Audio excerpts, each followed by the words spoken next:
Untuk yang pertama itu adalah prisma. Nah, prisma ini adalah benda bening atau transparan yang terbuat dari bahan gelas yang dibatasi dua bidang permukaan, bidang pembias yang membentuk sudut tertentu atau sudut pembias yang disimbolkan sebagai beta.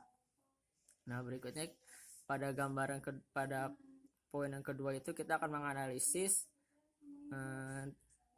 sinar yang datang kepada prisma. Di sini kita akan mencari sudut deviasi minimumnya. Nah, pertama-tama tadi kan kita sudah tahu tuh pada prisma itu ada yang namanya sudut pembias atau disimbolkan sebagai beta. Begitu juga nanti ada yang namanya juga indeks bias prisma dan juga indeks bias minimumnya. Nah, karena biasanya sinar datang itu berasal dari medium udara, maka delta atau delta min atau namanya itu deviasi minimum itu sama dengan beta sudut biasnya dikali indeks bias prismanya dikurang 1.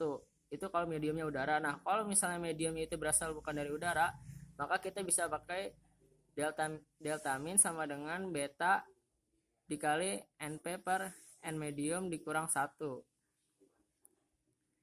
Nah, berikutnya masuk ke bidang lengkung sferis.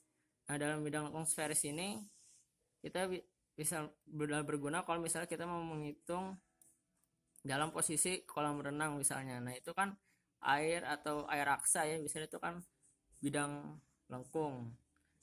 Nah, di sini juga bisa kita dapat persamaan itu ada N1 per S ditambah N2 per S aksen sama dengan N2 min N1 per R.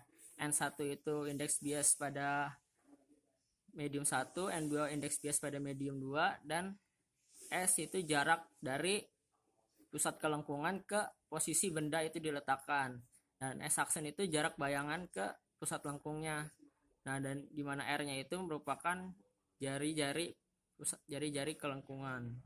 Nah, untuk mencari perbesaran bayangannya itu tinggal kita bagi tinggi bayangannya dibagi tinggi posisi benda aslinya.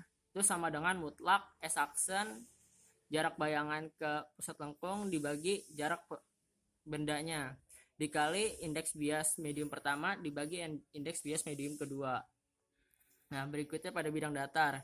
Di sini ada contoh kasus pada bidang datar itu ada seorang anak yang melihat